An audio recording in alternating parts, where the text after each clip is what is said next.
الرحیم۔ آج کی ہماری گفتگو کا موضوع امام الانبیاء نے انبیاء کے سامنے ختم الانبیاء ہونے کا اعلان فرمایا۔ تبیان القرآن کے اندر سبحان الذی اسریٰ بعبدہ الی آخرہ آیت کے تحت مذکور ہے کہ مسجد اقصیٰ کے اندر پیارے محبوب صلی اللہ علیہ وآلہ وسلم نے انبیاء کے سامنے خطبہ دیتے ہوئے یوں ارشاد فرمایا، الحمدللہ الذی، تمام تعریفیں اس ذات کے لیے ہیں، ارسلنی رحمۃ للعالمین، جس نے مجھے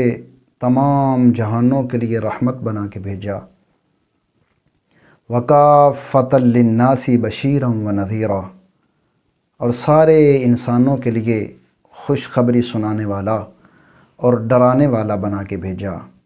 سارے انسانوں کے اندر قیامت تک کے لیے سارے انسان ہے، لہٰذا جب آپ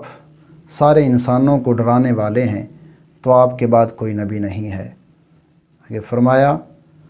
وَأَنزَلَ عَلَيَّ الْفُرْقَانَ، اور مجھ پر فرقان کو نازل کیا، یعنی قرآن پاک کو نازل کیا، فِيهِ تِبْيَانُ كُلِّ شَيْءٍ، جس کے اندر ہر چیز کا واضح بیان ہے۔ تو اس فرمان کے تحت پیارے محبوب صلی اللہ علیہ وآلہ وسلم نے عالم الغیب ہونے کا بھی اعلان فرما دیا کہ جب قرآن کے اندر ہر چیز کا بیان ہے اور ہر چیز کا واضح بیان ہے اور قرآن کا علم خالق کائنات نے پیارے محبوب کو عطا کر دیا تو گویا آپ کو تمام علوم عطا کر دیے۔ آگے فرمایا، وجعل امتی خیر امت، میری امت کو بہترین امت بنایا، اخرجت للناس، جس امت کو لوگوں کے لیے نکالا گیا، وجعل امتی وسطا، میری امت کو درمیانی امت بنایا، وجعل امتی هم الاولون وهم الاخرون، میری امت کو بنایا اول اور آخر،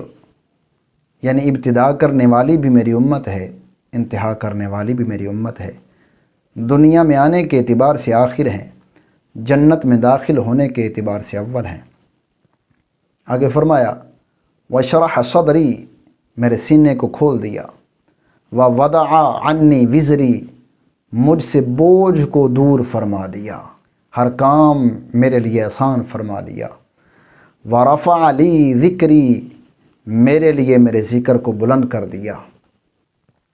وجعلنی فاتحا وخاتما،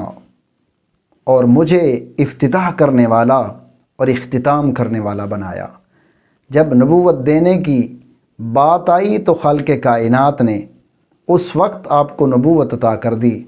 جب آدم علیہ السلام ابھی پانی اور مٹی کے بیچ میں تھے، اور جب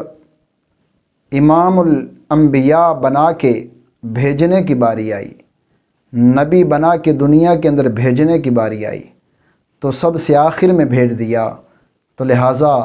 آپ نے فرمایا، وجعلنی فاتحا وخاتما، میں ابتدا کرنے والا بھی ہوں، انتہا کرنے والا بھی ہوں، افتتاح کرنے والا بھی ہوں، اختتام کرنے والا بھی ہوں۔ تو اس فرمان کے اندر واضح طور پر امام الانبیاء نے انبیاء کے سامنے